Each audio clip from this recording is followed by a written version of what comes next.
Please buy out product. Look, Gwen, you have to treat a Mythic Legion's figure like you treat a woman. Go on.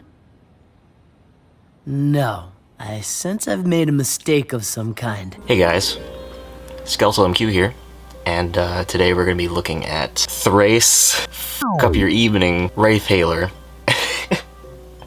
For those unfamiliar with this line, she is a part of a very hyped up wave of figures known as Poxus Wave, that including the third of the Dark Four being Poxus, the Horseman of Pestilence. I almost said famine. This wave has been on the horizon for I think a good 2.5 years. People have known about it for a while. Pre-orders went up forever ago, and it's just now in the hands of the people. And there's been some issues, specifically with her. I think she's been the most problematic. What's gonna happen is I'm just getting the footage of her in box right now for you, and then as soon as this cuts, I'm gonna unbox her, let her ass boil in some hot water, because I don't want to break her. I'm not gonna jinx myself, but I will display the text on screen right now of what I'm thinking. And I don't want that to change here today. I am pretty excited for her, and I will dunk her in some water so we don't break her, hopefully. There will be no pants pissing on this channel. I will not break her, I hope. Anyways, I'll see y'all in a bit. You gotta heat it up, baby! Yep, she's being baptized in holy tap water. I hate this. I'm so scared of handling this thing, but I gave her the dunk in the river, as you saw, in the lake rather, and it was a little scary. I had a thing where I was testing out the legs, and I was like, oh yeah, they do have thigh swivels. Usually I don't mess with those kind of very much, but I went to twisting on it, wouldn't budge, so I gave it just the slightest more amount of force, and it went whew! I literally thought I had snapped the thigh swivel, like for my Marvel Legends collectors. Actually I have them right here, I can show you. This Black Knight, I had both of the thigh swivel cut things break, and I had to send it to Billy Maru Toy Canics to get it repaired. So that is the only time I have actually broken a figure like that, and I probably just jinxed myself. I was trying really hard not to say some stupid shit like that, but I just did it. So I'm gonna piece her together, and we will very gently go through this. Alright, I have successfully pieced back together Miss Wraithhailer over here, and I really hope that something unfortunate doesn't happen. So let's go over her great set of accessories, shall we, as I pull you back a little bit. We got a pair of gripping hands, the splayed out. They can be grasping hands, they can be spell casting hands. They're probably more likely to be spell casting hands. Some smaller pauldrons, since she is of smaller stature, which is nice because I kind of get tired of the big ol' huge ones. Probably her two coolest accessories are the spells. So the smaller one, which I of course enjoy, is this old fella, and this is a nice pliable material on the tail there, so you can wrap it around stuff. Sometimes it can be hard to see sculpt on transparent plastic, but I mean that's pretty good. This is huge, man. Like this is massive. Also pliable as you go down, but it's big ol' snick. Don't tread on this spooky motherfucker.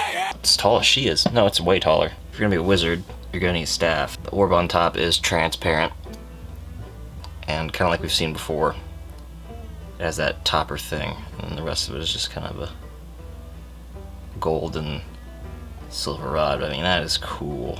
The transparent orb on top, it's really nice. And it slides back on, nice, pretty tight.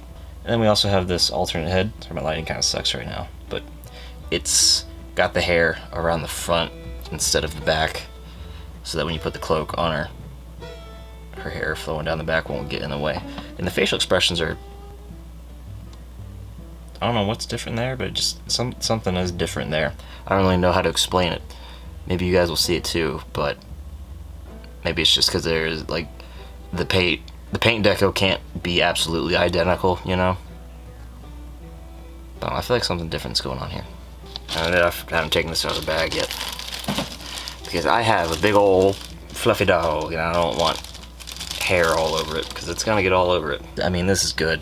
Like, this is great. It's already a thicker material, and it's 2-ply, so you know, you got that gap in between. See where it's sewn into 2 pieces. Yeah, that's great. Bendy wire, can't get autofocus to do its job. And the interesting thing here is that it's not like a clasp or anything there, it's just straight up sewn. So there's not a lot of color going on here, which is kind of a problem for me. I like a lot of different colors going on, and you know, being a spooky guy like myself, I do wear a lot of black, but I want to like all the black going on, but I feel like she just is kind of, in comparison to some other characters with a lot more color and variety going on, I feel like she kind of got the shorter end of the stick in this wave, because she is just black, brown, shades of white and blue, and that's it. I mean, once you put the cape on, she's got the purple, but I feel like I I chose one of the lamer figures in the wave, but I still really like her. She's a new race that we haven't seen before, Umnageist. That's the name of her peoples. With not a lot of color going on, I feel like she still looks pretty good. I believe that is the Artemis body we've seen before, but everything else is this nice, either matte or glossy black, and then leather colors all around, and then there on her beautiful face, got the gray skin, and her eyes are just blue and peering at you, and her hair is a very, very white. And I thought the skirt was supposed to be purple or something, but I'm pleasantly surprised. I want to say I'm happy with it being black. I also kind of want it to be like a different shade of something. Spooky girl gonna be spooky girl, I guess. And then underneath that, some silvers and such. And then more brown at the boots.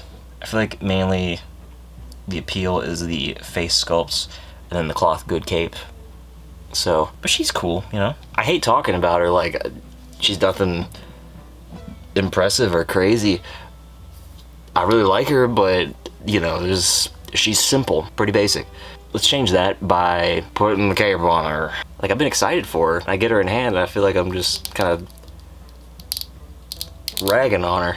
I don't mean to be negative, but I mean, look at the rest of Poxus Wave. But I just feel like she doesn't have as much going on as some other peeps in the wave, you know? As I was getting her prepared for the cloak, I thought I should throw on the pauldrons and show you what that looks like. And I even put on the other head sculpt because I almost like it more than this one. I don't know what the difference is in the face there, but it's just something else. I don't know. Maybe how the hair is more behind the ears, but the pauldrons are probably gonna have to come off because the cloak is so bulky and big. All right, so I will very carefully and gingerly try to go over articulation. So at the feet, she has foot point, as you can see there, rocker. And you got that extra bit there that allows the whole foot below the shin to move. The knees, this is the scary part. Take my word for it, they'll go to 90. You got rotate there. You've got thigh cut, which allows the thigh to swivel like that. It's hard to see because it's so much black and dark colors, but you know, starts there. leg. The armor bits at her skirt kind of limit there, because this whole belt piece is one solid chunk of plastic. It's not like a separate bit like we've seen usually before. Everything you see here is one big overlay, so that kind of limits all that. This is a 2.0 body, you know, so there is the peg starting at the waist going up into the tum-tum area, and you've only got back and forth there on a twist. But then she has the diaphragm up in the breasticle area. Moving up to the arms, shoulders go out that much, elbows go to 90 like that. Then you've got, if I can get it, maybe on this arm.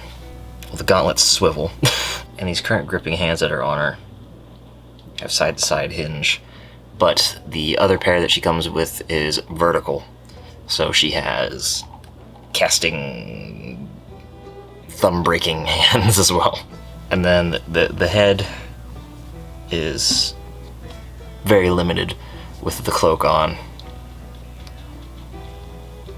Pretty much no up and down, but it will twist when you have the cloak on it. So that's that. And hey, we didn't break her. They include this paper in pretty much every single release now that you buy from them, so pay attention to it and put your stuff in water, or a heat gun, or a hair dryer, whatever you have. Now that I've had her in hand for a few days, and she's been on the shelf with the other fellas, I must say, I know I was saying some kind of negative sounding stuff at first. Her presence is unlike any other. She looks absolutely fantastic, and that cape really makes her so much cooler. I don't see how anybody could really display her without it, because she's great, period, but man, the cloth goods on that cape and cloak, whatever you want to call it, is just so dang pretty, just like she is. So yeah, I know I sounded negative, but I am so very happy with Thraice Wraithhailer. She's one of my favorites right now that I have in my small but still ever-growing Legions collection. Who knows when I'm going to stop? Who knows what else I'm going to get? But I am speed running through this line.